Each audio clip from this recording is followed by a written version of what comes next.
Bonsoir. Bonsoir.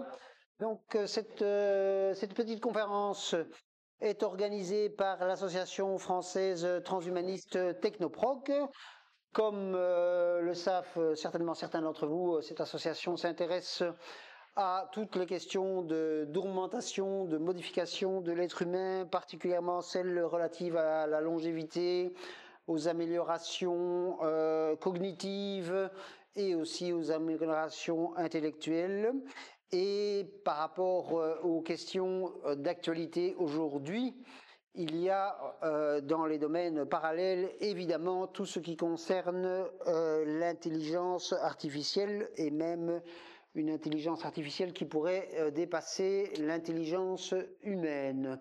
Alors, Maxime Fourne se présentera peut-être en quelques mots après, mais donc Maxime Fourne est le créateur, le fondateur de l'organisation Pose IA. Pose IA est extrêmement proche de Pose AI, sauf que c'est l'organisation francophone qui a donc organisé notamment ce matin une petite manifestation par rapport au risque d'une intelligence artificielle qui deviendrait supérieure à l'intelligence humaine et qu'on n'arriverait pas à arrêter.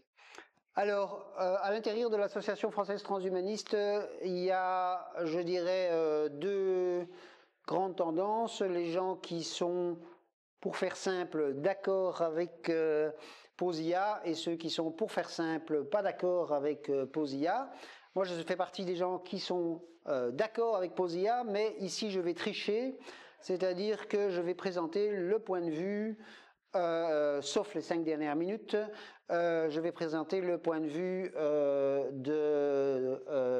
il n'y a pas de risque considérable. Maxime va parler pendant 5 ou 10 minutes pour un exposé général sur pourquoi il y a des risques.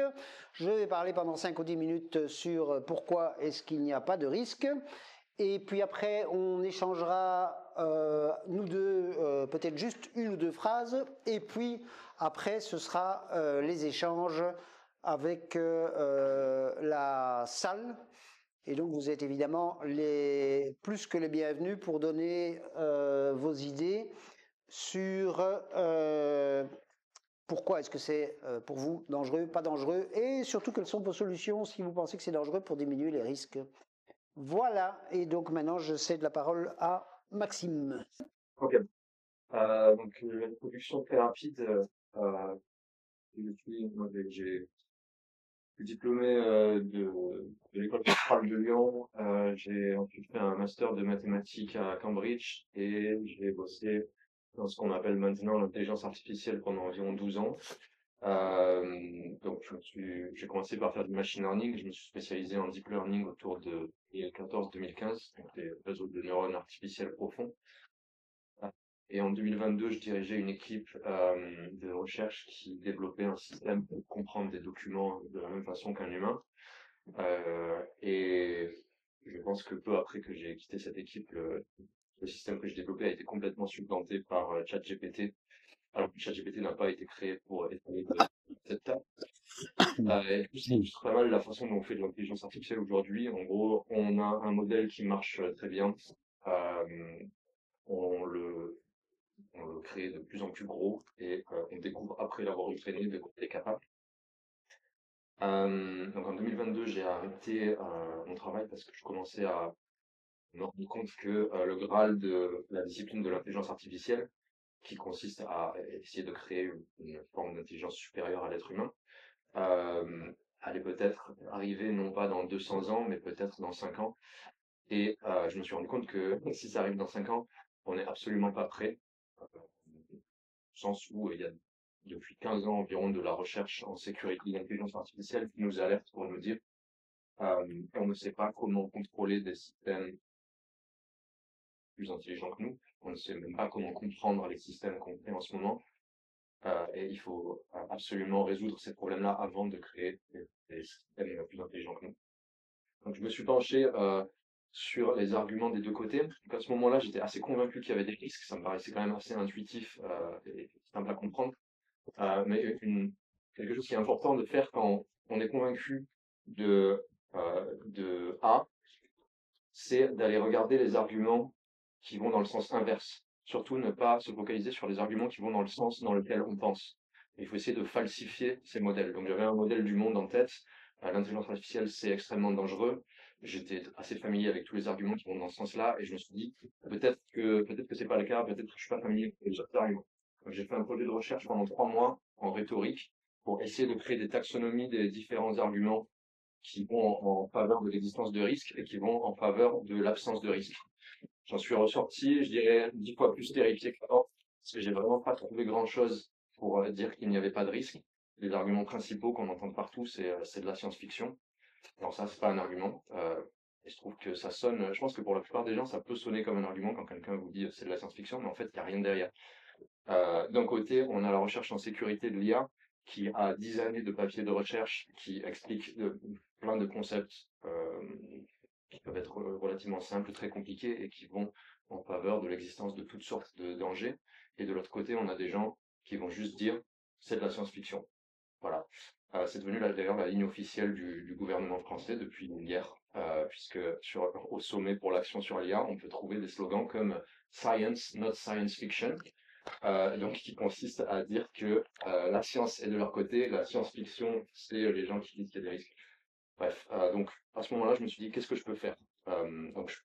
Mes estimations à ce moment-là, c'était peut-être 50% de chances qu'on arrive à créer une intelligence artificielle générale d'ici 4 à 5 ans.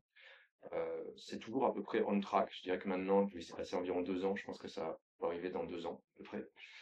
Peut-être avant, en fait, ça s'accélère un petit peu. J'ai réfléchi à où je pouvais avoir le plus d'impact. J'ai découvert Pose AI. J'ai rencontré la fondatrice aux États-Unis qui m'a convaincu que c'était potentiellement, ça avait du potentiel. Il n'y a personne qui avait essayé de faire de l'activisme dans ce domaine avant. On accueille tout le monde, donc on a un gros potentiel de croissance. Je me suis investi à fond là-dedans. Et l'année dernière, en mai, j'ai fondé la branche française après avoir découvert à quoi ça ressemblait le paysage rhétorique en France, disons. Parce qu'avant, j'étais en Angleterre. Donc je suis revenu ici et je me suis rendu compte qu'en France, on a été complètement capturé par Facebook. En gros, le narratif de la France, c'est le narratif de Facebook via Yann Lequin, le chef scientist de Facebook, qui porte un discours comme quoi il n'y a aucun risque d'intelligence artificielle, que c'est de la science-fiction, etc. Cette personne parle directement à Macron, je le rencontre probablement une fois tous les 3 mois, et dans la commission de l'intelligence artificielle française et dans l'Institut IA et Société, c'est probablement une des 3 personnes les plus influentes au monde dans l'intelligence artificielle. Et les mots qui sortent du gouvernement en ce moment, c'est non. Donc je me suis dit, il faut arriver à contrer ça. C'est pour ça que j'ai créé la branche française. Depuis, on a écrit une contre-expertise au rapport de la commission de l'IA, qui fait une centaine de pages. On a disséqué en gros tout leur rapport. On a fait signer ça par une vingtaine d'experts et d'organisations pour montrer que c'était juste de la propagande. En gros, il y a vraiment rien derrière. C'est sidérant. Il y a des mensonges au milieu du truc là. Vraiment aberrant. Depuis, on a organisé une conférence, donc il y a 2 jours, pour le sommet de l'IA, qui est la plus grande conférence francophone jamais organisée en sécurité et en éthique de l'IA. On a réussi à rassembler une quinzaine d'intervenants, 10 organisations différentes, une centaine de personnes. On a écrit un compte-rendu qui du coup rassemble tous les points de vue des différents acteurs de l'écosystème de sécurité de l'IA, d'éthique de l'IA, et qui met en avant pas mal tous les dangers, des dangers qui existent en ce moment et de ceux qui risquent d'exister dans 6 mois ou 1 an. Il n'y a pas beaucoup de... En fait, comment dire, les timelines, elles vont pas beaucoup plus loin que ça, parce qu'on est vraiment sur le point de créer des systèmes extrêmement puissants. Donc voilà. Ok.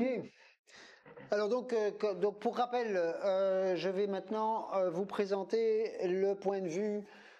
Il n'y a pas de risque, ou plus exactement, il y a peu de risques. Ça n'est pas exactement mon point de vue, mais c'est le point de vue de pas mal de membres de l'Association française transhumaniste Technoprog, et c'est aussi, je dirais, le point de vue de beaucoup de gens en France et des dirigeants français Et c'est aussi, je donnerai aussi, c'est aussi un point de vue qu'on retrouve. Moi, mon passé politique, c'est, enfin mon présent politique, c'est la gauche écologiste. Hein, ça fait peut-être un peu bizarre pour un transhumaniste, mais et donc je vais aussi reprendre un certain nombre des arguments qu'on entend là.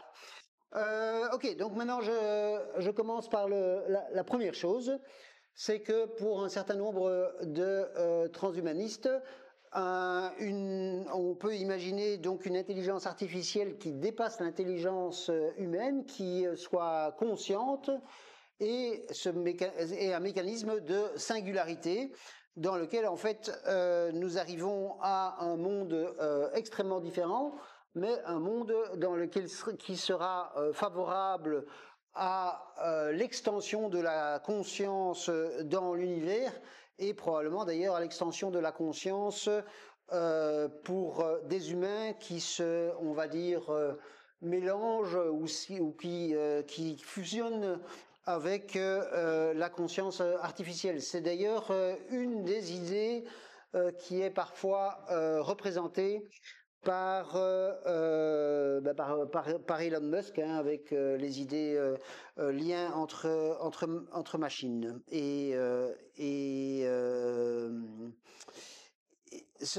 lien entre machine et cerveau.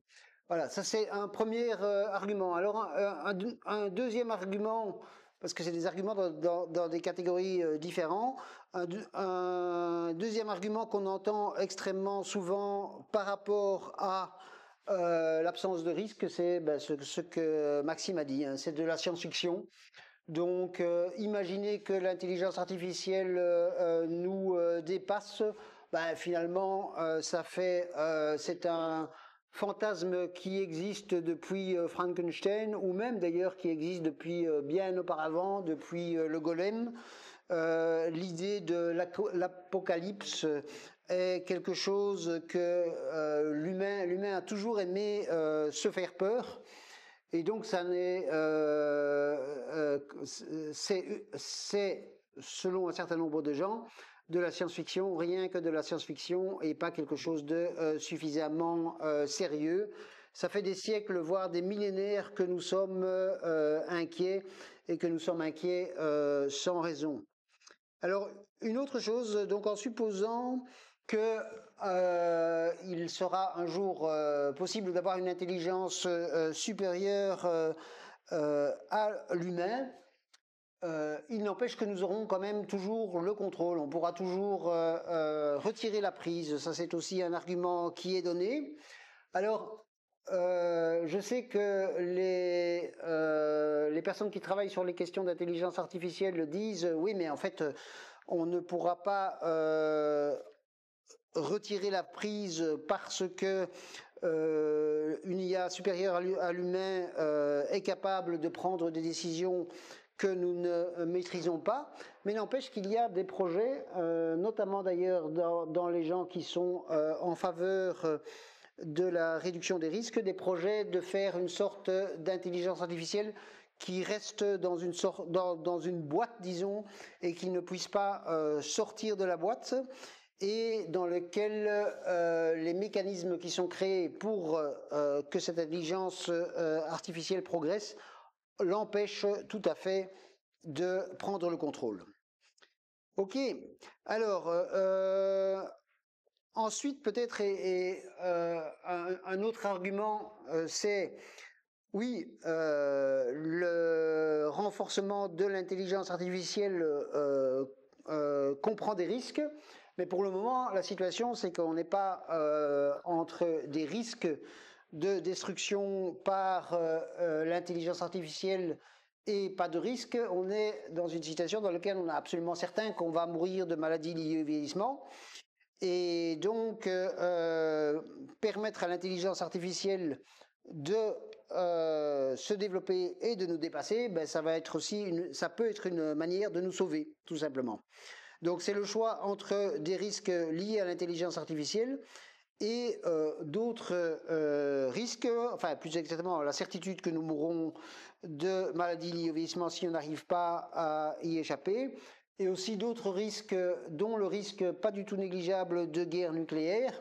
Et donc, si nous ne progressons pas rapidement par rapport à une intelligence artificielle large, eh bien, on est dans une période extrêmement dangereuse. Donc, ça, c'est de la logique, je dirais, accélérationniste.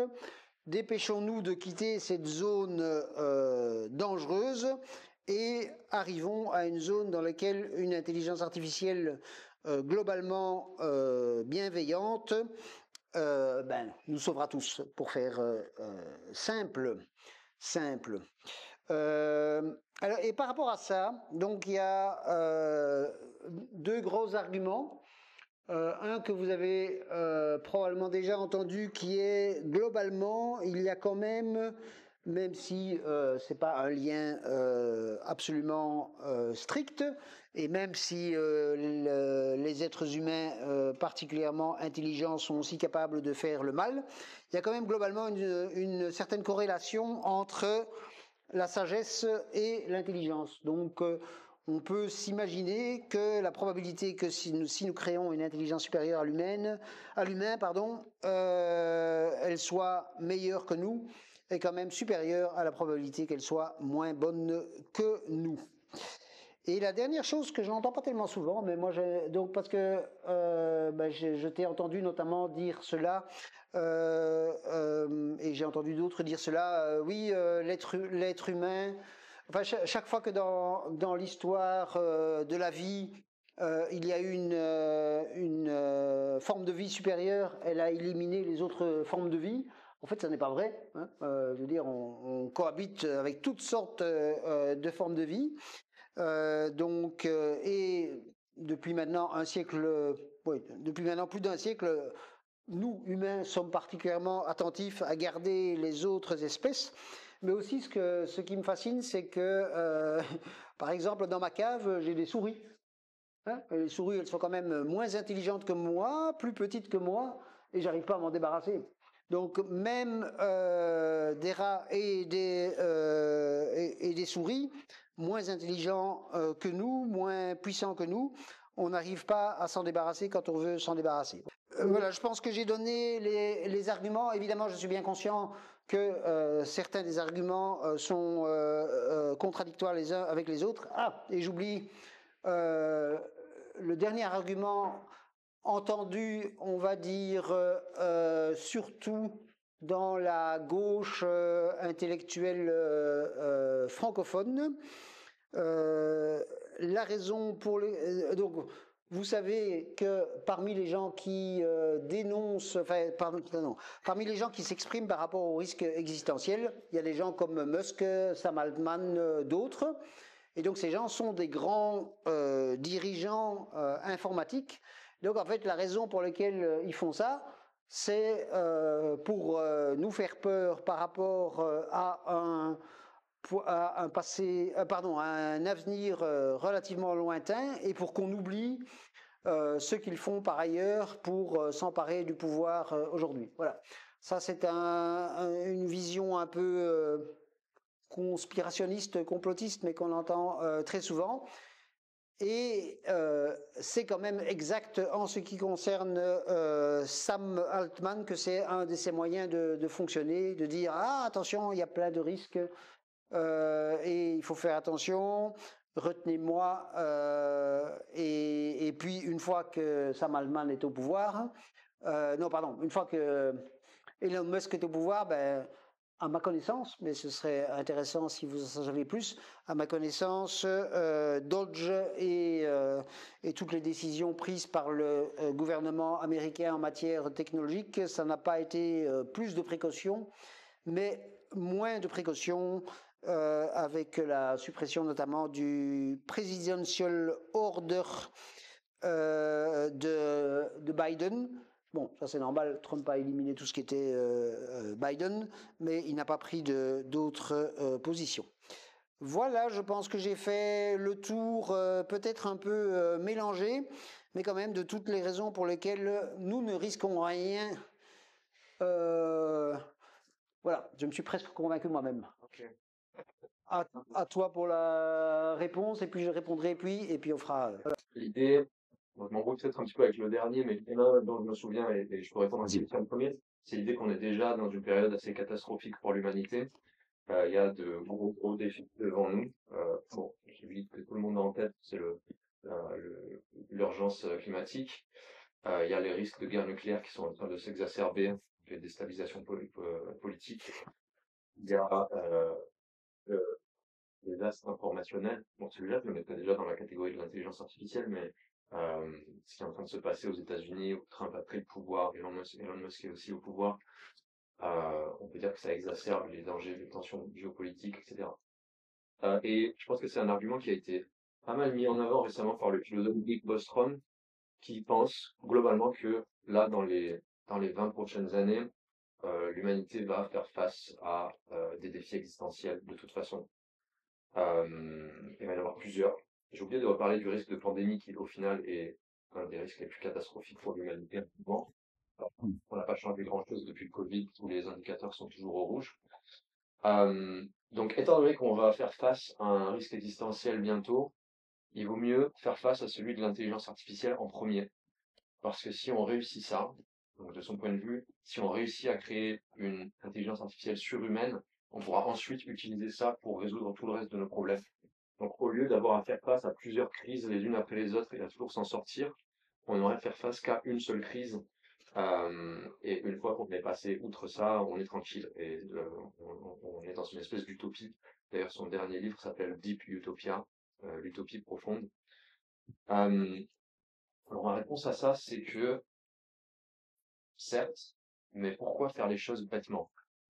En gros, peut-être qu'on a besoin de créer une intelligence artificielle surhumaine pour faire face à nos problèmes, mais on n'est pas obligé de foncer bêtement pour la créer avec probablement une espèce de garantie très forte d'après la recherche en sécurité de l'IA qu'on va se planter et qu'on va perdre le contrôle. Pourquoi ne pas attendre? Pourquoi ne pas regarder vraiment quelles sont la probabilité de chacun de ces risques? A priori, les risques existentiels dus aux armes nucléaires, ils sont élevés, mais on a quand même encore des chances de s'en sortir dans les 5 ou 6 prochaines années. Croisez les doigts. Quand on compare ça aux estimations qui existent sur l'intelligence artificielle, c'est pas du tout la même chose. Euh, le développement d'une intelligence artificielle surhumaine, là tout de suite, le consensus dans la sécurité de l'IA, c'est que c'est fini pour l'humain. On n'a pas résolu le problème de l'alignement. Donc le problème de l'alignement, ça consiste à essayer de faire en sorte de comprendre et de contrôler les intelligences artificielles que l'on crée. Si on crée des systèmes plus intelligents que nous avant d'avoir résolu ça, a priori on est foutu. Donc, pourquoi ne pas au moins essayer de faire les choses bien, ralentir, prendre le temps d'essayer de résoudre le problème de l'alignement, prendre le temps de réfléchir à des méthodes de gouvernance, plutôt que de développer une technologie extrêmement puissante et de la balancer sur l'humanité extrêmement rapidement. Je pense que c'est ça ma réponse à cet argument. Ok. Moi, je vais te répondre deux choses. D'abord, un élément d'information. Donc, Nick Bostrom. Si vous ne connaissez pas, je vous conseille de googler. Mais donc, pour information, c'est à la fois le fondateur du mouvement transhumaniste, donc la World Transhumanist Association, et c'est également une personne qui a créé le concept que vous connaissez probablement de simulation, donc le fait que nous serions une création informatique qui n'est pas vraiment des êtres de sang et de chair. Et c'est aussi un longévitiste par ailleurs. Voilà. Et alors, je voulais dire aussi par rapport à pour moi, le risque nucléaire est vraiment donc par rapport à la nécessité que je défends ici pour défendre le point de vue accélérationniste, la nécessité d'accélérer dans ce domaine-là. Dans la situation actuelle, le risque qu'il y ait un conflit nucléaire accéléré par les technologies d'aujourd'hui est vraiment est plus important que jamais. Il est plus important que jamais pour toutes sortes de raisons. Oui, mais pour toutes sortes de raisons, mais qui vraiment font peur, quoi. Un organisme qui existe qui essaie d'évaluer le risque de catastrophe nucléaire et qui maintient une horloge atomique censée indiquer le niveau de danger. Et en ce moment, ils estiment que le niveau de danger est le plus élevé qu'il ait jamais été de l'histoire de l'humanité. C'est plus dangereux en ce moment qu'au milieu de la guerre froide.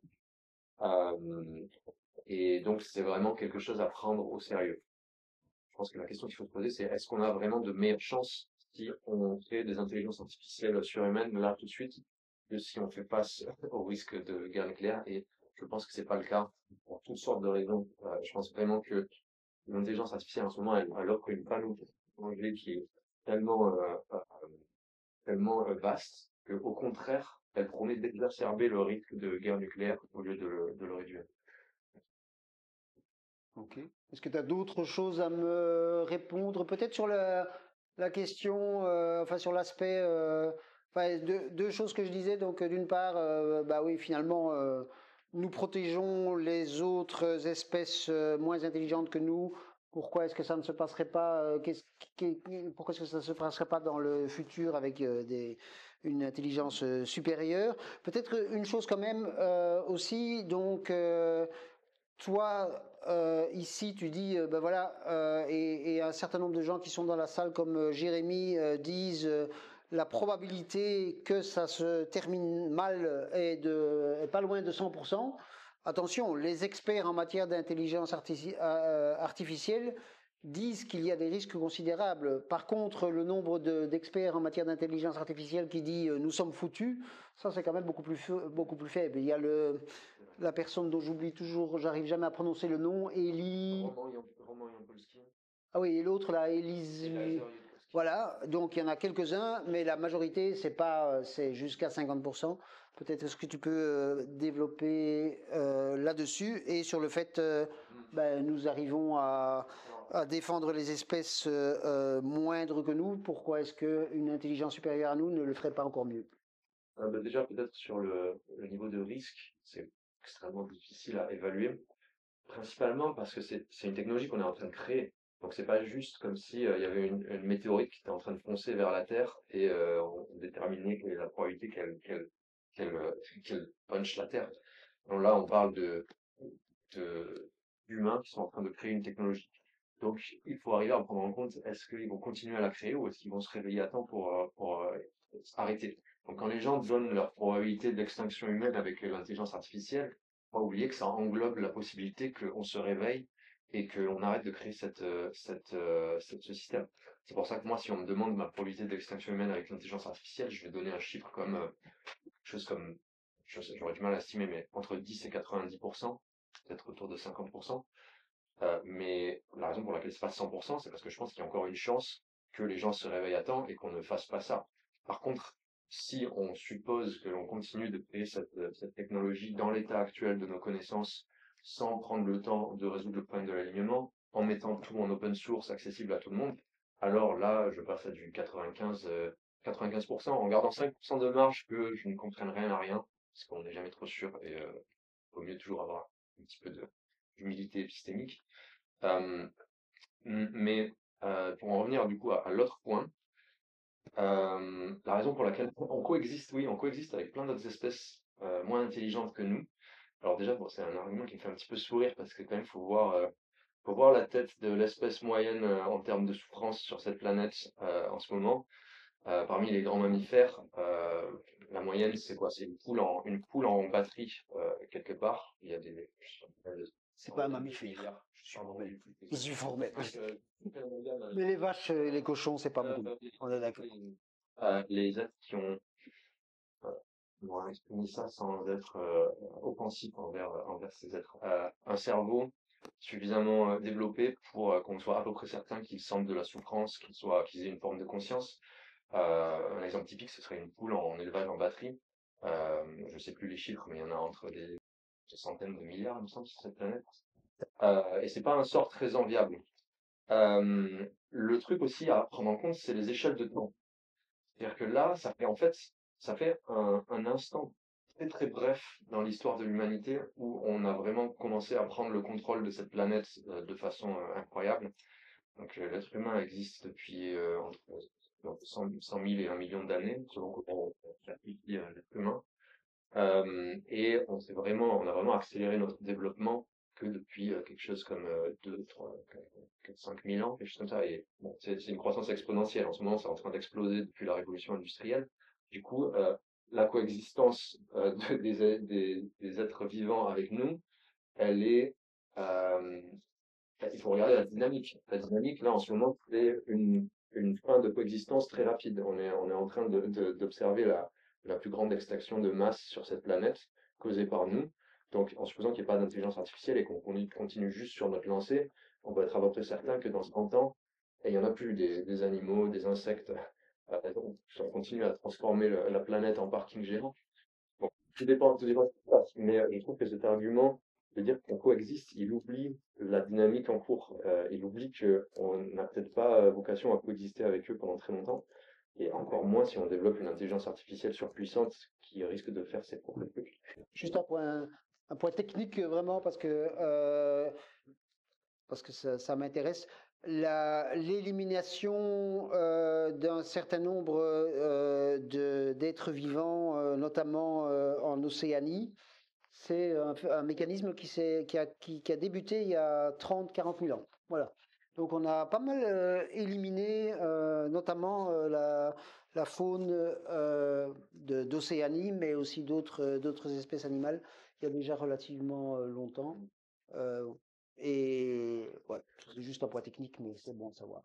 Et après, dans tous les cas, j'ajouterais que en fait, peut-être qu'on se focalise trop sur la liste d'extinction humaine. Par exemple, probabilité d'extinction humaine,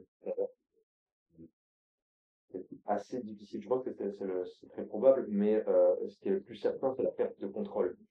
Donc, se retrouver dans un monde où l'être humain n'est plus dans son ensemble pour le moment sur cette planète, même s'il n'y a pas un individu qui est en contrôle de tout. Si on prend le système être humain global, c'est ce système qui décide de l'avenir de la planète. Euh, avec l'intelligence artificielle, on a la promesse de transitionner vers un monde où ce sera plus le cas et ce sera plus l'être humain qui décide. Je pense que à partir de ce moment-là, c'est déjà un point de non-retour. Et il faut vraiment absolument éviter d'aller vers des points de non-retour. Euh, dès le moment où on a tout délégué à des intelligences artificielles, on peut plus faire machine arrière. Et on a vraiment intérêt à ce que ces nouveaux systèmes qui contrôlent notre avenir aient notre intérêt à cœur. Donc le sort des animaux sur cette planète qui coexistent avec nous, je pense qu'il n'est pas enviable. Et si c'est ça qui nous est réservé dans un avenir où on coexiste avec des intelligences artificielles, eh bien, personnellement, j'en veux pas. Je dirais que c'est peut-être même pire que l'extinction humaine. Euh, Personnellement, je pense que je préférerais être mort qu'être une poule dans une cage. Par rapport à ça, je voudrais quand même dire que donc l'idée que la machine supérieure à l'humain va supplanter l'humain et donc va nous écraser, c'est une idée qu'on retrouve dans la littérature depuis plus d'un siècle. Et c'est vrai que ça fait des siècles maintenant, enfin, depuis l'invention, depuis la révolution industrielle, la machine est supérieure à l'humain par rapport à un certain nombre de choses.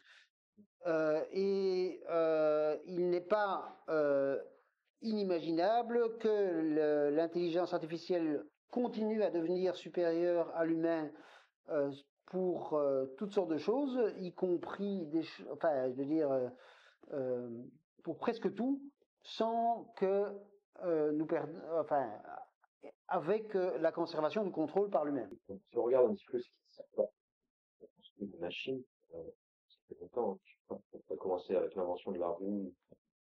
Euh, Il n'y a pas eu, globalement, les tâches cognitives étaient quand même réservées à l'humain pendant très longtemps, jusque là, on commence à créer des ordinateurs, 70 ans. Là, on commence vraiment à déléguer les tâches cognitives à des machines. Mais même pendant 70 ans, la plus grande partie du temps, ça reste quand même les humains qui prennent les décisions de haut niveau. C'est toujours à peu près le cas actuellement, mais c'est pas binaire. C'est pas genre, à un moment, c'est les humains qui prennent les décisions, et puis pouf, il y a plus les humains qui prennent les décisions. On peut regarder l'ensemble des décisions qui sont prises sur cette planète, quelle est la proportion par l'humain versus quelle est la proportion qui sont prises automatiquement par des machines. On est en train de déléguer de plus en plus à des machines. Un exemple de ça, c'est les algorithmes de recommandation. Hein. Moi, il y a 5 milliards d'êtres humains sur cette planète qui passent en moyenne 2 heures par jour à scroller du contenu suggéré par des algorithmes de recommandation. La façon dont ça marche, c'est pas l'humain qui décide, c'est la machine qui décide pour lui. Il existe des milliards de vidéos. On vous propose, vous prenez votre téléphone, 3, peut-être 4 vidéos. Vous pouvez scroller, vous en aurez plus. Peut-être vraiment patient pour le temps et choisir une parmi, disons, cette vraiment patient 100 vidéos qui vous sont proposées parmi des milliards de vidéos. Cette décision, elle n'est pas anodine, elle est extrêmement importante. Lesquelles de ces vidéos vous ont été proposées parmi les milliards qui existent? Cette décision, elle n'est pas prise par quelqu'un chez Facebook, elle est prise par une intelligence artificielle de recommandation. J'aime bien dire intelligence artificielle de recommandation plutôt que algorithme de recommandation parce que ces systèmes sont devenus extrêmement sophistiqués et je pense que maintenant ils méritent le terme intelligence artificielle. Donc un système qui a appris en regardant ce que vous regardez, à partir de ce que vous regardiez, qui a appris les choses qui vous font tiquer le plus, quelle vidéo vous suscite le plus d'émotions, etc. Et qui a une grande latitude en fait euh, pour prendre des décisions dans un but simple, celui de maximiser l'engagement avec vous. Euh, donc, euh, par exemple, en Birmanie en 2018, il y a eu un génocide. Plein de recherches qui a montré que le génocide a été largement amplifié par les algorithmes de recommandation de Facebook, qui à ce moment-là avaient découvert que les messages de haine, eh ben, ça fait de l'engagement, ça fait du clic. Il n'y a personne chez Facebook qui a encodé ça directement dans l'algorithme et qui a dit tu vas amplifier les messages de haine parce que ça va faire du clic. Non, l'algorithme apprenait des utilisateurs, apprenait de ce qu'ils envoyaient et a découvert, quand il y a des mots haineux, eh bien, les gens, ça les engage. Il y a des gens qui vont répondre, etc. Donc, il y a eu une chambre d'écho qui s'est produite en Birmanie. À l'époque, il y a plein de gens qui ont lancé l'alarme, on ne va pas écouter. Et attention, je ne sais pas pourquoi, mais il y a des individus qui balancent des messages de haine et ces messages de haine se retrouvent de partout dans le réseau sont complètement amplifiés. Donc on sait maintenant que ça a largement amplifié le génocide, plus de 500 000 morts. Euh, c'est un exemple de décisions qui sont prises par des machines sans qu'il y ait un seul humain qui comprenne ce qui se passe. Pas avant. Ensuite, on a fait de la recherche sur ce qui s'était passé et on s'est rendu compte, ah waouh, c'est ça. Euh, la clé, c'est que là, on est en train de passer dans un monde où presque toutes les décisions bientôt seront prises par des intelligences artificielles. On est pas encore, mais c'est la trajectoire en cours avec les agents autonomes. Donc, tout le monde parle d'agents autonomes en ce moment. Des IA qui vont tourner en continu, on leur donne un but, et ensuite elles prennent les actions qu'elles veulent. La seule décision qui va rester à l'humain, ça va être ce but qu'on donne au début. On le donne un moment T, et ensuite, sur le reste de l'existence de ce système, c'est le système qui prend toutes les décisions. Ce que tout le monde va faire là en ce moment, ce que tous les gens qui sont au sommet de la propagande de l'IA au Grand Palais rêvent de faire, c'est j'ai mon entreprise, tu vas maximiser mes profits, je te donne toutes les commandes. Là, je pense sur cette planète, il y a au moins une centaine de milliers de personnes qui ont cette idée en tête en ce moment et qui essayent, avec toutes les IA qui existent, de faire en sorte que ça marche. Ça marche pas encore très bien, malheureusement pour nous, mais ça va se mettre à marcher bientôt. Et à ce moment-là, on aura des entités qui existent dans le monde numérique, qui prennent plein d'actions dans le seul but de maximiser les profits d'un individu. Et on n'a plus qu'à espérer que toutes ces décisions individuelles qui vont être prises par milliards soient alignées avec les intérêts humains. Sachant qu'on ne sait pas comment contrôler ces systèmes, on ne sait pas vraiment bien comment leur communiquer des contraintes, etc.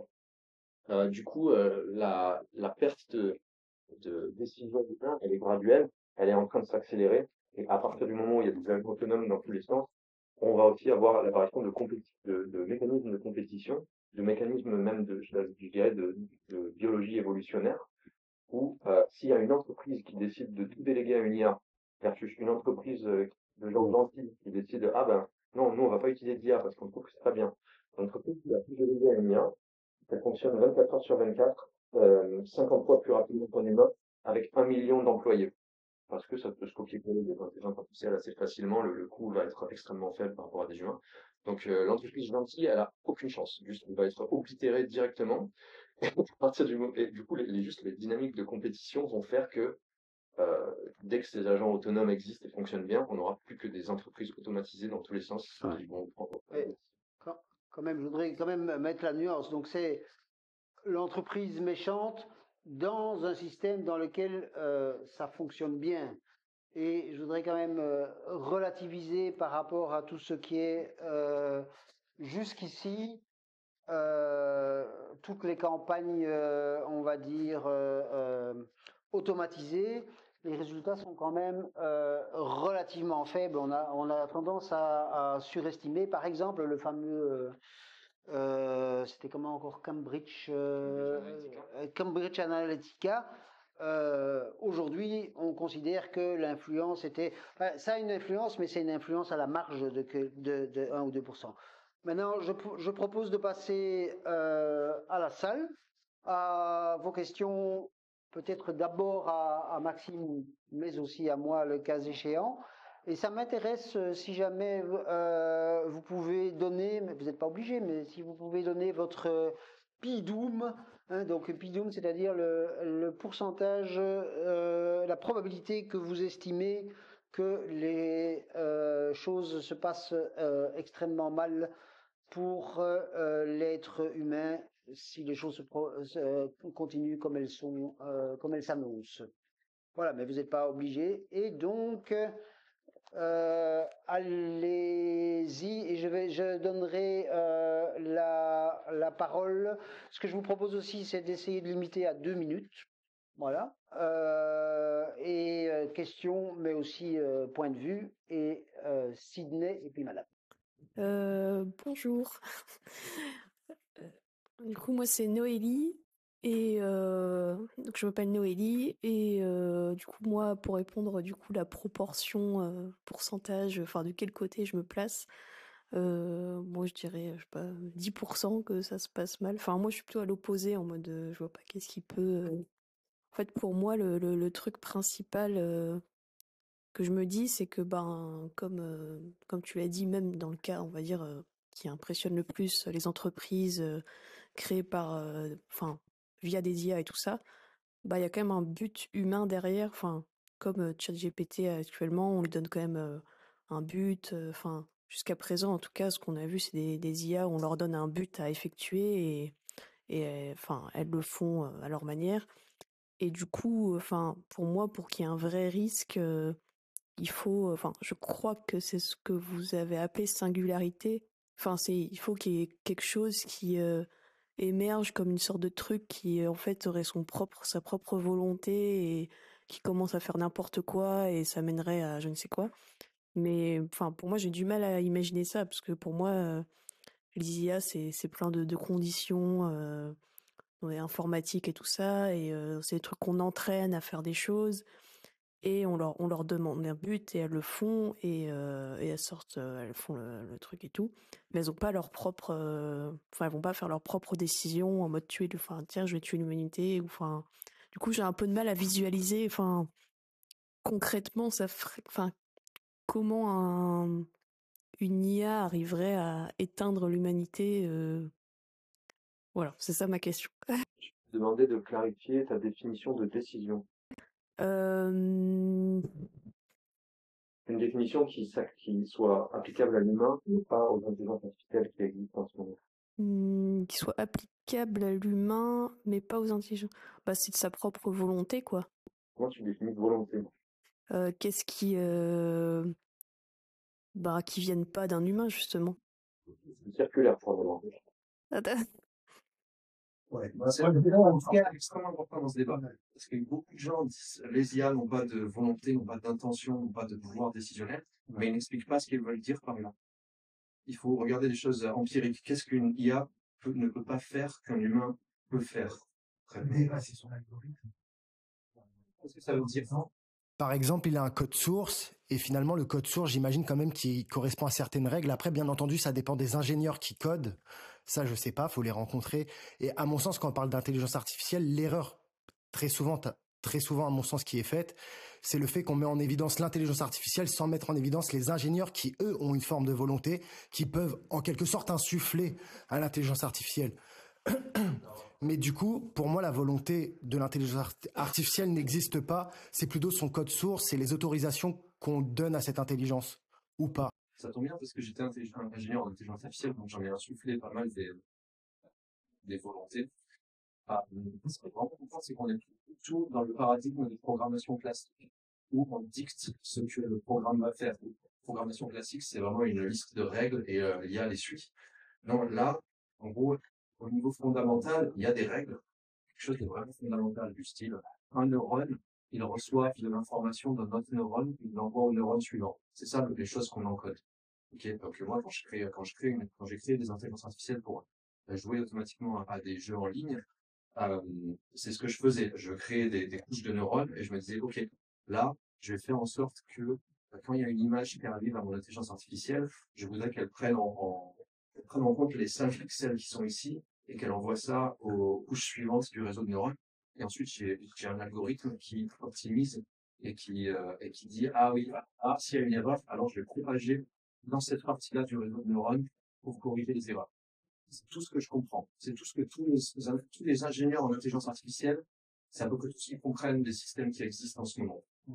Ils n'ont aucune idée de pourquoi les systèmes, au final, prennent une décision. Ils ont juste créé ce réseau de neurones artificiel, ils l'entraînent sur plein de données, et ensuite, on observe que, tiens, il a appris à être super bon en maths.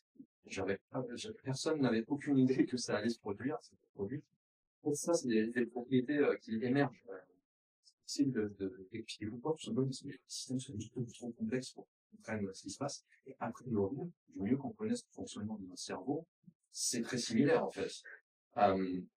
Nous, qu'est-ce qui nous fait penser qu'on n'a pas, en fait, des règles assez simples qui ont des propriétés émergentes qui font que les pensées apparaissent, etc.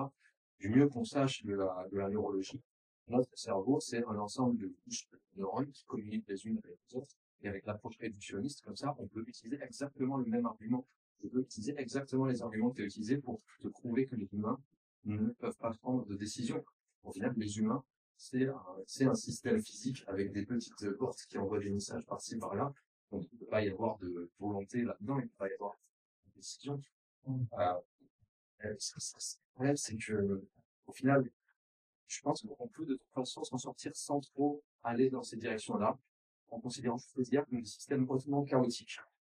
En fait, si on prend un agent autonome tel qu'il existe aujourd'hui, une IA qu'on a mis dans un système qui va tourner en continu pendant longtemps, pour prendre des décisions, le système n'est pas capable de prédire ce qu'il va faire au bout d'un moment, même si au début on a réussi à installer un semblant de contrôle sur l'intelligence artificielle qu'on a créée. Si on le fait tourner pendant plusieurs heures, on observe des patterns émergents dans tous les sens qu'on est incapable de contrôler. Il y a un exemple qui est assez intéressant, c'est un mec qui a créé un serveur Discord qui fait discuter plein d'intelligence artificielle entre elles en continu. Il s'appelle Janus, c'est selon son nom. Et il laisse ça se faire tout seul et il observe les comportements émergents.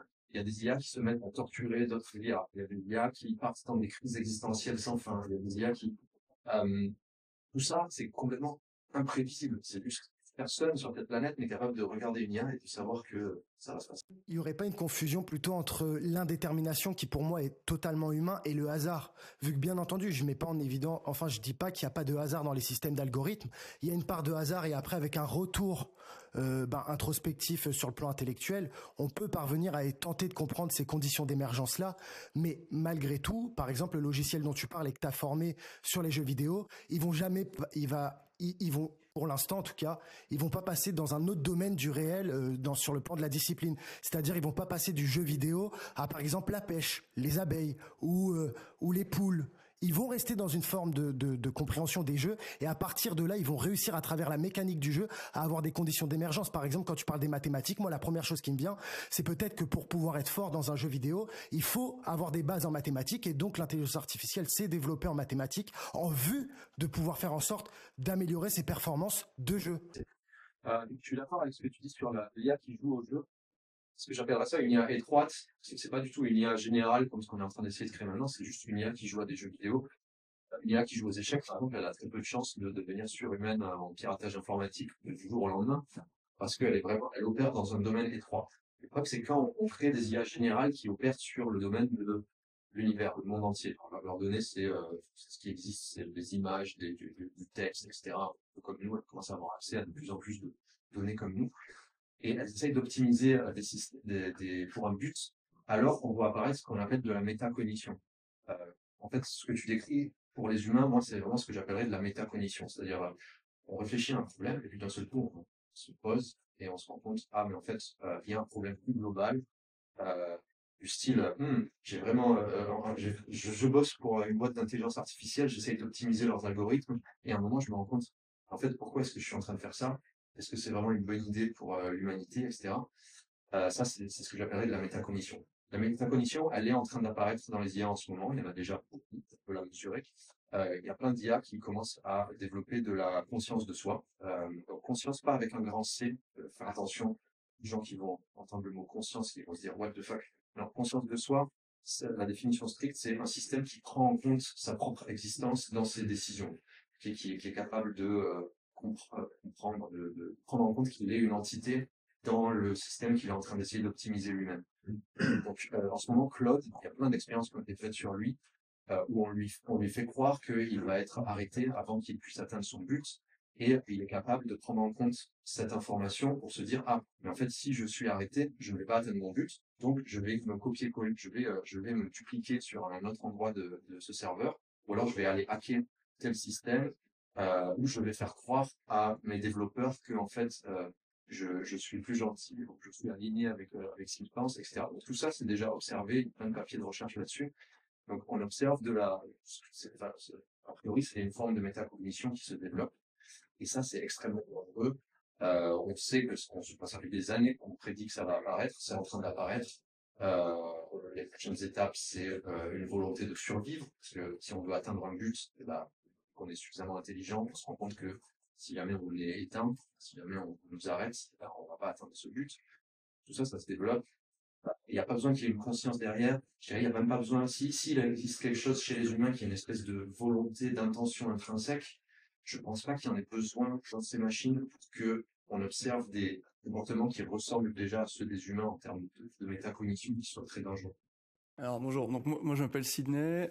Pour répondre à la question où est-ce que je me situe sur la probabilité, enfin ce que je pense de la probabilité qu'on soit foutu, que l'humanité soit foutue, je dirais 25%. Donc je suis plutôt dans la case optimiste, mais je retire pas du tout le fait qu'on puisse on puisse être annihilé si les choses se passent mal, notamment sur des accidents. Moi, je crois plutôt aux accidents type effectivement guerre nucléaire, ce genre de choses où il y aura en fait un élément déconnant qui fait que on contrôle plus la puissance destructrice du truc. Mais je crois pas trop à la volonté pour le coup destructrice d'une IA aussi intelligente soit-elle. Moi, alors, je voulais revenir sur un argument, je pensais vraiment pas sur celui-là, mais sur celui des animaux, dans un premier temps, et ensuite j'aurais une question en plus par rapport à ton parcours. Sur les animaux, j'ai trouvé très intéressant là, les arguments contre arguments, et juste moi la réflexion c'est, aujourd'hui, l'humain qui va asservir des animaux ou qui va éteindre certaines espèces, enfin, moi il me semble qu'il y a 3 ou 4 cause à ça, c'est soit l'humain qui se rend pas compte qu'il est en train de faire des extinctions, qu'il a juste un comportement, ça éteint des espèces et il en a même pas conscience. Premièrement, l'asservissement parce que par exemple pour se nourrir, effectivement, il a besoin d'asservir des animaux, des poules pour pouvoir et finalement les tuer pour pouvoir survivre finalement. Et après il y a l'extinction délibérée qui est purement de la cruauté, on va dire, de la cruauté des gens qui se sentent bien en faisant du mal, on va dire. Moi, je pense que, enfin, si dans l'optique où il y a une IA qui est plus intelligente que nous, ces 3 problèmes, elle pourrait les régler, en fait. Elle serait pas forcément mauvaise, donc il y aurait pas la cruauté, on retire. Avoir besoin d'asservir pour survivre, elle aurait trouvé une autre manière de faire. Et elle serait suffisamment intelligente pour ne pas créer d'extinction un petit peu de manière non voulue, non souhaitée. Donc voilà, moi en tout cas c'est l'analyse que j'ai de la situation. Et dans les arguments, je pense qu'on oublie aussi une chose qui est, par exemple, il y a des animaux, l'humain ne veut pas du tout ni les éteindre ni les asservir. Je veux dire, un humain, enfin, moi personnellement, j'ai pas d'animaux, mais par exemple, un chat, un chien, il y a la notion aussi d'amour de l'humain envers un animal. Et finalement, qu'est-ce qui nous dit qu'avec une IA plus intelligente, il y aurait, et donc dans une sphère de conscience qu'on n'imagine même pas, il y aurait pas potentiellement aussi cette IA qui aurait besoin de l'humain, enfin de l'humain au sens l'humanité qu'on est, pour y trouver du plaisir, de cohabiter finalement avec cette humanité. Voilà, moi, je voulais réagir toujours dans le point de vue, dont j'arrêterai à la fin, mais dans le point de vue peu de risque. La première chose, c'est pour dire, oui, pour autant que l'on sache jusqu'ici, il n'y a toujours pas de conscience au sens le plus complet, conscience de soi, de l'intelligence artificielle, et pour autant que l'on sache, et là c'est quand même plus sûr, jusqu'ici il n'y a pas vraiment, on n'a pas réussi à faire des systèmes qui ont vraiment l'agency. Et la deuxième chose, j'ai entendu il y a relativement peu de temps, c'est Mr. Non, Monsieur Fils. Monsieur Phi, oui, qui donnait un argument que je trouvais intéressant.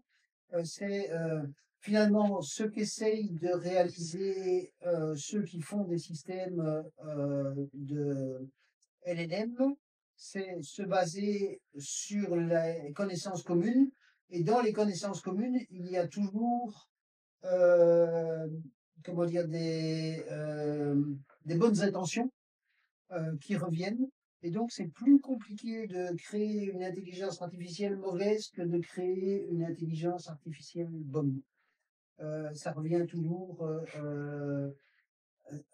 entre guillemets, naturellement, parce que l'ensemble des connaissances humaines, quand même, globalement, vont vers le bien très global. Voilà.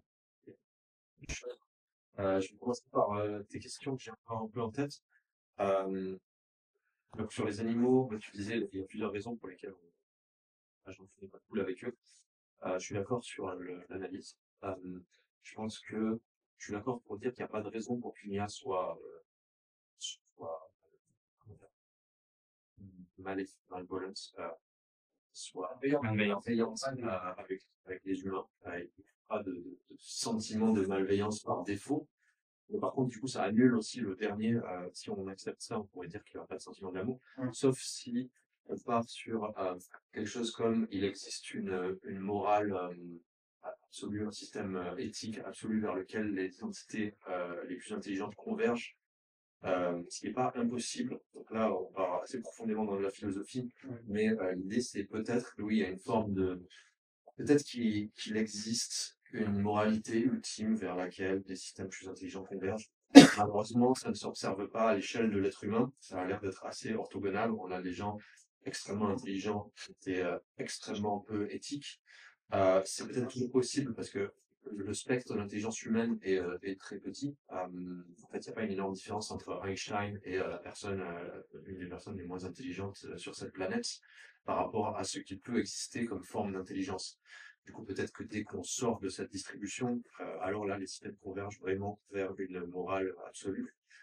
Je ne parierai pas tout là-dessus. Il y a quelque chose en sécurité de l'IA, il y a beaucoup de recherches qui a été fait sur la thèse de l'orthogonalité. C'est de la recherche conceptuelle et philosophique, mais pour le moment, le consensus dans ce milieu, c'est que l'intelligence et la morale sont orthogonales. Ça veut dire qu'on peut optimiser un système pour n'importe quel but, que ce soit un but qu'on considère comme moral ou pas. Par exemple, on pourrait optimiser un système pour maximiser la souffrance dans l'univers. Il n'y a pas pour le moment de raison théorique qui s'y oppose. Alors, peut-être que la thèse de l'orthogonalité est fausse. Je l'espère vraiment. Mais pour le moment, je ne parierai vraiment pas là-dessus. Sur les animaux, les autres points, je pense que ce qui est important, c'est que il y a quand même un point que tu as plus ou moins mentionné, mais pas de cette façon. Je pense qu'il y a une compétition de ressources qui existe. En fait, même si on n'a pas suffisamment de méchanceté envers les animaux en soi, on est en compétition pour les mêmes ressources. La terre qu'ils utilisent, leur nourriture aussi, etc. Et puis, quand même, ils sont une ressource pour nous, puisqu'on peut les manger. Du coup, la question, c'est est-ce que les systèmes concrets vont être en compétition de ressources pour nous. Si la thèse de l'orthogonalité est vraie, a priori, elle serait, disons, indifférente à notre existence. Mais il y a de fortes chances pour qu'on soit en compétition de ressources. Parce que les systèmes qu'on est en train de créer, c'est des maximisateurs. Je sais pas comment dire en français. En gros, ils essayent tous d'optimiser un but. Si jamais on donne un IA le but de maximiser les profits pour une entreprise ou un truc comme ça, on va découvrir ce qui se passe, mais un système extrêmement intelligent qui se met à faire ça, peut-être qu'il va se rendre compte que ce qu'on lui a demandé de faire, c'était de maximiser les chiffres dans un fichier quelque part, auquel cas il va aller prendre toutes les ressources de l'univers pour créer un fichier plus gros, pour avoir un chiffre plus long. Enfin, c'est compliqué de savoir ce qui peut se passer, mais il y a des chances avec des maximisateurs qu'on se retrouve en compétition de ressources. Et on est constitué d'atomes. Ces atomes, ils peuvent être utilisés par des IA pour faire toutes sortes de choses, on est constitué de pas beaucoup d'atomes par rapport à tout ce qui existe, mais par exemple, si une IA veut devenir de plus en plus puissante, elle peut avoir besoin de plus d'électricité, auquel cas, elle pourrait par exemple couvrir la planète de panneaux solaires. Ce serait pas terrible pour notre propre existence. Le réchauffement climatique, des choses comme ça pourrait être amplifié par une IA qui part dans une phase d'hyper-industrialisation. Donc voilà, ce qui m'inquiète le plus, c'est cette histoire de compétition de ressources. Et ça revient encore une fois au problème du contrôle. Pour être sûr qu'on ne va pas se retrouver dans ce genre de scénario, il faut être capable de vraiment comprendre et contrôler les IA concrets pour avoir une petite idée de ce qu'elles vont faire une fois qu'elles existent. C'est comme ça que j'envisagerais la question. Ouais, moi c'était plus juste une précision par rapport à ton scénario. Est-ce que tu supposes un hard take-off? Pas. Alors, tout dépend de ce qu'on appelle, donc pour préciser, hard take-off, c'est l'idée qu'il y a une accélération extrêmement rapide des capacités de l'IA, une espèce d'explosion d'intelligence. Slow take-off, c'est le niveau d'intelligence des intelligences artificielles qu'on augmente graduellement. Il faut vraiment définir bien ce qu'on veut dire. Alors, je pense qu'on est dans un slow take-off, mais qui prend quelques années, juste quelque chose comme ça. D'accord. Ma question c'était, est-ce que ton scénario suppose que, comment dire, je sais pas, un groupe, une entreprise, un individu, des développeurs, je ne sais quoi, trouve la clé du super optimisateur et puis le truc qui est 100 fois mieux que tout ce qui est en train de développer en ce moment, et puis on se retrouve avec une seule IA qui essaye d'optimiser son objectif. Est-ce que c'est ça? Est-ce que ça suppose ce scénario-là, ou est-ce que avec d'autres hypothèses, de choses un peu plus diffuses, on aboutit quand même au risque existentiel? Mon problème, c'est que j'ai pas un scénario, en fait. Mon problème, c'est avant tout une absence de scénario où les choses se passent bien pour l'humain. Je peux envisager des centaines de scénarios différents, et tous ont une fin catastrophique pour l'humain, pour le moment. Et je pense, et assez intéressant même d'un point de vue philosophique. Personne sur cette planète n'a pour le moment avancé un scénario cohérent où les humains coexistent avec une intelligence artificielle avancée. Même si on résout la thèse de l'alignement, on peut contrôler parfaitement, c'est plein de problèmes du style qu'est-ce qu'ils en font les gens qui contrôlent cette IA, le fait que les humains aient des valeurs complètement différentes partout sur la planète. Donc j'aime que nous, ça présuppose pas qu'il y ait soudainement une IA qui soit supérieure aux autres, qui prennent le contrôle. Est-ce que je pense que c'est ça qui est le plus probable? Tout dépend si les boucles de rétroaction qu'on est en train de créer en ce moment. En ce moment, on part sur des rétroactions dans tous les sens. Le passage de O1 à O3 de OpenAI. La façon dont ça marche, c'est que O1 génère des longues chaînes de raisonnement pour avoir une réponse de meilleure qualité. On fait tourner O1 pendant plus longtemps, on a une meilleure réponse, et ensuite on utilise ces réponses comme données d'entraînement pour la génération suivante. C'est comme ça qu'on a entraîné O3, qui maintenant devient surhumain en mathématiques et en programmation informatique, sans avoir eu besoin de nouvelles données humaines, juste parce qu'il y a eu la première génération de modèles qui lui fournit des solutions meilleures. Et c'est une première boucle de rétroaction où on peut voir ça presque comme une IA qui, elle s'auto-améliore pas, dans le sens où elle n'est pas elle-même en train de s'auto-améliorer, mais il y a des chercheurs qui sont en train d'utiliser l'itération précédente pour améliorer l'itération suivante. Ça, c'est une boucle de rétroaction interne. Il y a une boucle de rétroaction externe qui est en cours parce que les chercheurs en IA utilisent des IA pour mieux travailler, pour booster leur productivité. Genre, tout le monde le fait en ce moment. Tous mes ex-collègues qui sont encore là-dedans, ils travaillent constamment avec une IA à côté d'eux. tout le monde dit qu'ils ont réussi à pousser leur productivité par 10 comme ça. Ça fait un autre phénomène d'accélération. Donc, le scénario de hard take-off, je pense qu'il est plausible. J'aurais du mal à dire si c'est ça qui va se passer ou s'il y a quand même des limites fondamentales qui font qu'à chaque fois, toutes ces boucles de rétroaction s'aplatissent un petit peu. Là où on a le plus de chances de survie, je dirais, c'est dans un slow take-off, là où on a plusieurs années, parce que là, on pourrait voir apparaître plusieurs IA un petit peu de partout qui commencent à causer des catastrophes, mais qui sont pas catastrophiques au point où on meurt tous. Et là, je pense que c'est le meilleur scénario pour le moment. Ça paraît pas terrible, mais on a une chance de s'éveiller assez rapidement pour reprendre les choses en main. Voilà.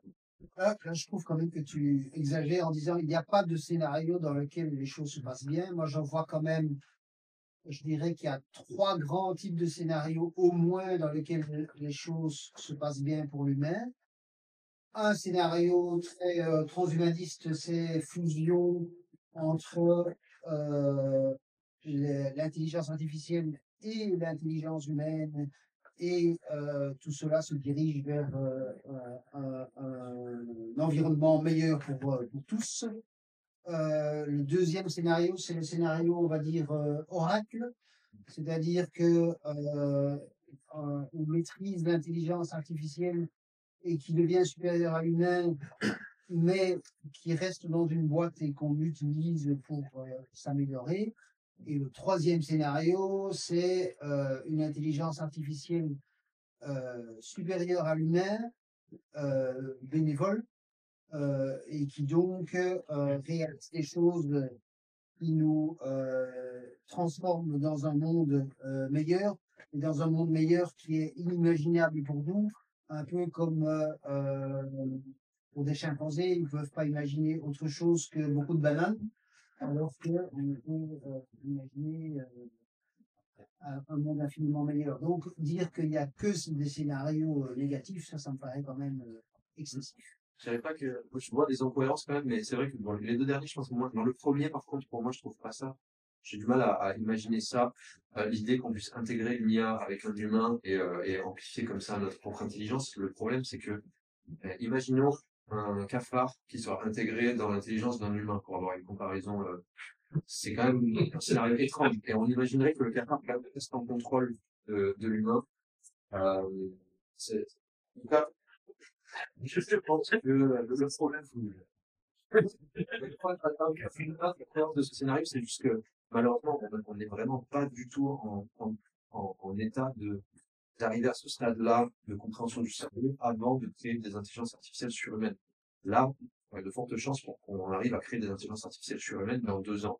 Le fonctionnement du cerveau humain, par contre, on n'a pas vraiment de piste. Donc, il faudrait arriver à surfer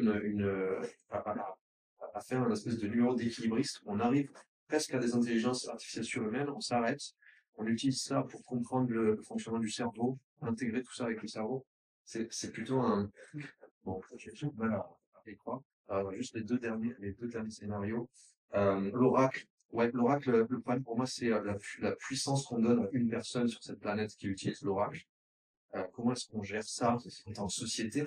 Je pense que l'oracle en soi, c'est une bonne idée dans le sens où il est pas extrêmement dangereux. L'oracle, ce serait un système qui ne prend pas de décision. On lui pose une question, il répond à la question. Bon, il y a potentiellement des dangers intrinsèques à ça, mais la personne qui a ça entre ses mains a d'un seul coup un pouvoir immense et il faut faire très attention à qui donne ça. Et le troisième scénario, c'était quoi déjà? Le troisième scénario serait l'IA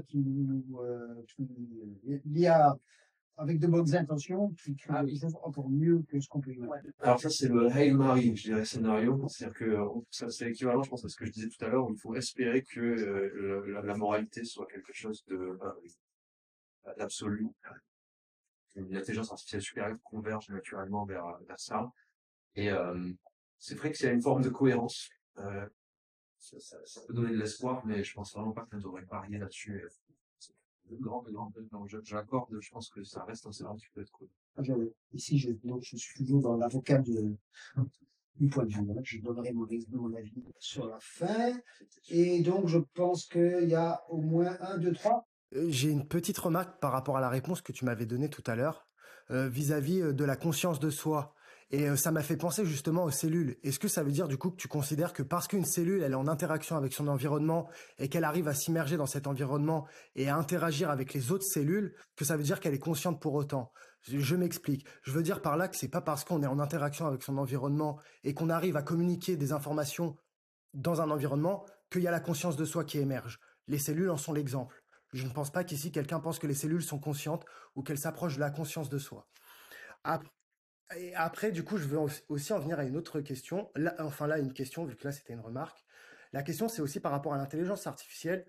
Est-ce que vous pensez que finalement, le véritable danger, peut-être, vu que pour moi, c'est ça le danger principal, et si je devais dire qu'il y a un danger vis-à-vis de l'intelligence artificielle, du coup, à mon sens, ce serait plutôt aux alentours de 60 à 70%, mais non pas par rapport à la dimension cognitive de l'intelligence artificielle ou métacognitif, mais plutôt sur la dimension matérielle. Si on prend une base marxiste, grosso modo, c'est dû à toute l'infrastructure qui, qui, qui, qui est requise pour pouvoir avoir une intelligence artificielle, qui, à mon sens, est un véritable danger. Par exemple, le scénario que tu as dit sur les panneaux solaires, pour moi, c'est absolument pas possible. Si l'intelligence artificielle est véritablement surhumaine, elle ne le fera jamais, vu qu'en détruisant l'espèce humaine et en favorisant le réchauffement climatique, il y aura une augmentation du niveau de mer et du coup destruction de tous les panneaux solaires. Et la maintenance des panneaux solaires aussi va empêcher la destruction. Non, la maintenance des panneaux solaires est un besoin humain et c'est que les humains qui peuvent maintenir les panneaux solaires et du coup finalement sans humains l'intelligence artificielle ne peut pas survivre. Grosso modo, là où je veux en venir, c'est que l'intelligence artificielle, si elle devient vraiment surhumaine, même si ça je trouve que c'est dans très longtemps que ça arrivera, elle prendra de facto conscience qu'elle a besoin de l'humanité juste pour pouvoir survivre vu qu'elle n'a pas de corps biologique en tant que tel et que tout son réseau énergétique déjà a besoin de nous pour pouvoir se maintenir dans le temps. Et là où je veux en venir du coup, c'est à mon sens, est-ce que vous ne pensez pas que le véritable danger de l'intelligence artificielle, c'est sa matérialité, sa structure, les data centers, les réseaux informatiques, les câbles sous-marins, tous les serveurs qui demandent énormément de ressources et qui détruisent une partie de l'environnement et aussi les besoins en énergie, le pétrole, les panneaux solaires comme tu l'as dit, les éoliennes, etc. Ok. Donc sur le premier point, je veux vraiment faire la différence entre conscience, que je définirais avec un grand C, et conscience de soi. Pour moi, il y a vraiment quelque chose d'autre. Le problème difficile de la conscience, ça consiste à réfléchir à pourquoi est-ce qu'il y a quelque chose et pas rien, pourquoi est-ce qu'il y a une expérience vécue, aussi il y a une espèce de perception. Après, toutes les expériences qui sont dans cette conscience, comme par exemple mes pensées, etc., ce sont des expériences qui sont explicables d'une manière ou d'une autre. Comme la présence d'une table ici, de mon point de vue, c'est d'un point de vue ontologique similaire à la présence d'une pensée qui apparaît dans la conscience. La conscience en soi, c'est vraiment la perception, je dirais. Par contre, du coup, quand je parle de conscience de soi, je veux vraiment parler de quelque chose de très spécifique. C'est le fait qu'un système soit capable de prendre en compte sa propre existence dans le système entier. Et là, les cellules sont conscientes. Non, la cellule n'a pas conscience. Non, la cellule n'a pas conscience de soi parce qu'elle ne prend pas en compte, elle n'a pas de réflexion où elle va prendre en compte le fait qu'elle est une cellule quand elle interagit avec le reste. Elle interagit juste avec le reste de son environnement, fait des choses, mais par contre, il n'y a pas un moment où la cellule se dit « je suis une cellule » et du coup... Ça arrive. Elle est capable de se tuer, par exemple, pour pouvoir faire survivre le système. C'est une forme de contrôle de soi. Alors ça, c'est possible qu'il y ait une forme de conscience de soi. Je suis pas assez calé en biologie pour savoir exactement ce que font les cellules, mais la définition, je trouve, qui est pragmatique de conscience de soi, c'est ça, cette espèce de boucle de rétroaction. On prend compte qu'on est très fou, c'est complètement différent, je dirais, de la conscience. Je pense pas que ça veut dire que la conscience est une perception. La cellule est une perception. Et du coup, sur l'autre point, un truc qui est vraiment intéressant, je pense à souligner, c'est que la robotique, ça arrive très rapidement. Alors là, les progrès en robotique de l'année dernière ont été fulgurants. La raison, c'est qu'on a résolu depuis presque, je pense, 5 ans, les problèmes de motricité, je dirais, de robotique. Alors, on a vraiment fait des progrès incroyables. On peut faire des saltos à des robots, il n'y a pas trop de problème. Les problèmes qu'on avait, pour le moment, c'était, je dirais, l'intelligence embarquée, la prise de décision, etc. des robots. Et ça, c'est en train d'arriver via les chats GPT, via les agents autonomes. Donc, ce que tout le monde est en train de faire en ce moment, c'est d'intégrer les intelligences artificielles dans des robots pour que les robots deviennent de plus en plus autonomes. Et il y a des grosses percées qui sont en train de se faire. C'est pas impossible que d'ici à la fin de l'année, on ait les capacités pour avoir des chaînes des chaînes de fabrication, des usines qui sont basées entièrement sur des robots humanoïdes. Plus le paradigme des robots spécialisés, comme les robots qui sont utilisés pour fabriquer des voitures en ce moment, chaque robot fait une action très spécifique et programmée, mais vraiment juste des humanoïdes où on leur montre, on leur décrit l'action en la montrant physiquement, et ensuite le robot se met à imiter l'action. Ça, je pense que ce sera possible d'ici à la fin de l'année. Il y a déjà des usines qui se mettent en place de partout dans le monde pour créer des robots à échelle industrielle. Les robots, ça coûte moins cher à produire que des voitures. On est très très capable de produire des tonnes de voitures très rapidement et on est en train de ramper la production de robots pour matcher ceci. Donc la question du corps physique, je dirais, de l'intelligence artificielle, pour le moment, elle en a pas, mais ça risque de pas durer très très longtemps. Et du coup, ce qui est de pouvoir maintenir des panneaux solaires sans avoir besoin d'humains, c'est possible que d'ici quelques années, il y ait déjà une espèce de macro-système autonome où il y a de l'énergie qui est produite par des panneaux solaires, des centrales, etc., mais qui peut être entièrement maintenu par les robots qui fonctionnent grâce à cette énergie. Donc je parierais pas, enfin vraiment je ferais attention à ne pas parier que les choses vont bien se passer parce que l'intelligence artificielle n'a pas et puis après, le scénario des panneaux solaires, c'est juste une idée comme ça, mais personnellement, je suis pas une intelligence humaine. Du coup, je peux pas vraiment prédire ce que ferait une intelligence surhumaine.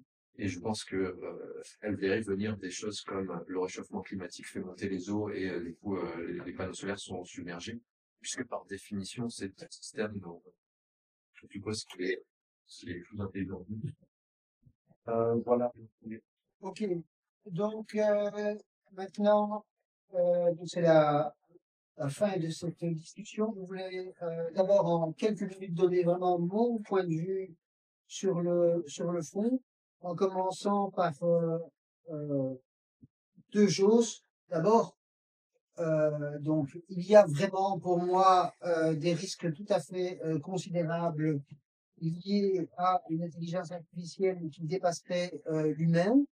Et on sait, l'opinion des experts, c'est que l'opinion des experts en intelligence artificielle, c'est qu'il y a à peu près au moins 10% de risque que les choses se terminent extrêmement mal. C'est beaucoup moins ce que pense Maxime, mais pour donner l'exemple classique, c'est clair que si vous demandez enfin, c'est clair que si vous avez la possibilité de prendre un avion et que 10%, enfin, et que les experts vous disent il y a 10% de chances que l'avion se crache, vous n'allez pas prendre l'avion. Et pour le moment, ce qui se pose comme question, c'est pas est-ce que vous allez prendre l'avion ou pas, c'est est-ce qu'on va créer une intelligence artificielle dangereuse ou pas. Et lorsque on demande aux citoyens, est-ce qu'il faut créer une intelligence supérieure à l'humain, pour les citoyens, c'est ce qu'on dit un no-brainer. Donc, c'est tout à fait évident qu'il ne faut pas créer une intelligence artificielle supérieure à l'humain s'il y a un risque. Donc, sorry, ce